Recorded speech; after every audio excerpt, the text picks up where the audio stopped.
Indian super league না হলেও এই মুহূর্তে ট্রান্সফার মার্কেটে বড়সড় পরিবর্তন আনতে চলেছে বেশ কিছু ক্লাব। কোন কোন ক্লাবের রিউমার বেরিয়ে এসছে সেগুলো আমরা বিস্তারিতভাবে শেয়ার করছি। হ্যালো বন্ধু, welcome to my channel Maidan news 10। Maidan news 10-এ আমাদের সকলকে স্বাগত জানাই। আজ কথা বলবো আইএসএল মার্কেট নিয়ে। তাছাড়া আপডেট রয়েছে আইএসএল কি এই মরশুমে হচ্ছে না, সেই ব্যাপারে আমরা বিস্তারিত আলোচনা করছি। তাহলে ভিডিওটা স্কিপ না করে পড়ে দেখো সমস্ত আপডেট পাওয়ার জন্য। ভিডিও যদি ভালো লাগে অবশ্যই একটা লাইক করো, কমেন্ট করো এবং বন্ধুদের মধ্যে প্রচুর পরিমাণে শেয়ার করো। চ্যানেল যদি নতুন থেকে অবশ্যই চ্যানেলটি সাবস্ক্রাইব করে পাশে থেকে বেল আইকনটি চিংটং করো।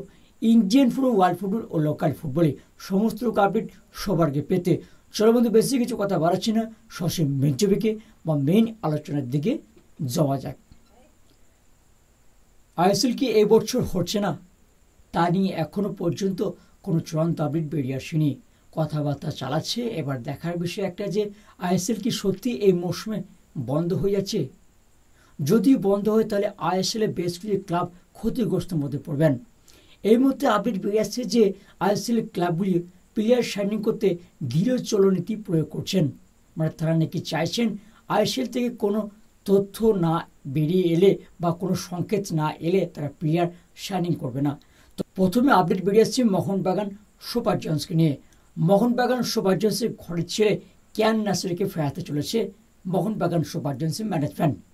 কিয়ান নাসির বর্তমানে চেন্নাই এফসির সাথে যুক্ত রয়েছেন এবং 2027 সাল পর্যন্ত চুক্তি রয়েছে চেন্নাই এফসির সাথে। তবে মোহনবাগান সুপার জায়ান্টস একটা প্রস্তাব পাঠিয়েছে এই কিয়ান নাসিরকে নেবার জন্য চেন্নাই এফসি ম্যানেজমেন্টের কাছে। তবে এই মুহূর্তে যে আপডেট বেরিয়ে আসছে যে চেন্নাই এফসি তাদের প্রস্তাব গ্রহণ করেছেন, মানে কিয়ান নাসিরকে তারা ছাড়তে চলেছে। ট্রান্সফার ফি দিয়ে কিয়ান নাসিরকে ফেরাতে চলেছে মোহনবাগান সুপার জায়ান্টস এবং চেন্নাই এফসি নাকি রাজি হয়ে গেছে। তাই ঘরের ছেলে ফিরতে চলেছে, এটা একদম কনফার্ম নিউজ।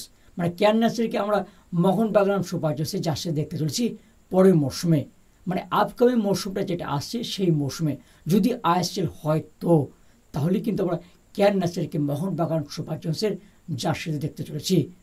পরবর্তীতে তারা হায়দ্রাবাদ এফসির আব্দুল রাবিকে দলে ফেরাতে চাইছেন মোহনবাগান সুপার জায়ান্টসের coach Jose Malina.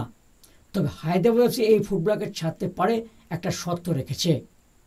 Mohun Bagan super জায়ান্টসের player সালাউদ্দিনকে চাইছেন Hyderabad FC management. Mohun Bagan super giants এই সালাউদ্দিনকে ছাড়তে চাইছেন না। তাই আব্দুল রাবিকে নিয়ে আসতে গেলে সালাউদ্দিনকে ছাড়তে পারে হায়দ্রাবাদ এফসি, এমনটাই কিন্তু আপডেট বেরিয়ে আসছে। যদি সালাউদ্দিনকে না ছাড়ে তাহলে আব্দুল রাবিকে ছাড়বে না হায়দ্রাবাদ এফসি। তাই এই মুহূর্তে এই নিয়ে এখনও কোনো চূড়ান্ত আপডেট বেরিয়েছেনি, বেরিয়েছে ধোঁয়াশা, সেটাই শেয়ার করলাম আপনাদের সাথে। তাই আব্দুল রাবিকে নিতে গেলে সালাউদ্দিনকে ছাড়তে হবে মোহনবাগান সুপার জায়ান্টসকে, তবেই পাবে এই আব্দুল রাবিকে। এবার দেখা যাক মোহনবাগান সুপার জায়ান্টস কি সালাউদ্দিনকে রিলিজ করে নাকি। তবে এই নিয়ে এখনো পর্যন্ত কোনো আপডেট বেরিয়ে আসেনি, তো বেরিয়ে এলে অবশ্যই শেয়ার করবো আপনাদের সাথে। আপডেট সাউথ ক্লাব চেন্নাই এফসিকে নিয়ে। চেন্নাই এফসি আপকামিং ট্রান্সফারতে বড় ঝড় তুলেছে এমনই কিন্তু আপডেট বেরিয়ে আসছিল। তবে এই মুহূর্তে যে আপডেট বেরিয়েছে যে আইএসএল না হলে তারা কিন্তু প্লেয়ার সাইনিং করবে না। যদি আইএসএল থেকে কোনো সংকেত পাওয়া যায় যে আইএসএল এই মরশুমে হবে তাহলে কিন্তু তারা প্লেয়ার সাইনিং করবে। সেক্ষেত্রে টার্গেট করেছে জামশেদপুর এফসি অ্যাটাকিং মিডফিল্ডার জাবি হার্নান্দেজ। জাবি হার্নান্দেজের সাথে প্রায় কথাবার্তা সেরে ফেলেছে চেন্নাই এফসি ম্যানেজমেন্ট। যে কোনো মুহূর্তে ডিলডেন আপডেট বেরিয়ে আসতে পারে চেন্নাই এফসি থেকে। তবে তারা আইএসএল থেকে কোনো সংকেত না পেলে এই ফুটবলারকে তারা সাইনিং করতে পারবেন না। মানে আইএসএল থেকে কোনো সংকেত না পেলে এই জাবি হার্নান্দেজকে তারা দলে ফেরাতে চাইছেন না। মানে রিউমার বেরিয়েছে যদি আইএসএল থেকে কোনো সংকেত পায় তাহলে জাবি হার্নান্দেজকে তারা চেন্নাই এফসি দলে নিযুক্ত করতে চলেছে। মানে ওয়েন কোয়েল চাইছেন এই জাবি হার্নান্দেজকে দলে ফেরাতে। তো পরবর্তী আপডেট সেই জামশেদপুর এফসিকে নিয়ে। জামশেদপুর এফসি তাই আইএসএল থেকে কোনো সংকেত না পেলে তারাও নাকি প্লেয়ার সাইনিং করবে না। সেক্ষেত্রে তার টার্গেট রেখেছে ফিজির সেন্টার ফরওয়ার্ড রয় কৃষ্ণা। রয় কৃষ্ণাকে তারা দলে ফেরাতে চাইছেন Jamshedpur FC head coach Khalid Jamil. Khalid Jamil চাইছেন এই ফিজির সেন্টার ব্যাক, বর্তমানে তিনি উইদাউট ক্লাবে আছেন এবং আপকামিং ট্রান্সফারে তারা এই ফুটবলারকে চূড়ান্ত করতে চলেছে এমনই কিন্তু আপডেট বেরিয়ে আসছে। যদি আইএসএল থেকে সংকেত পান তাহলে রয় কৃষ্ণাকে চূড়ান্ত করতে চলেছে জামশেদপুর এফসি।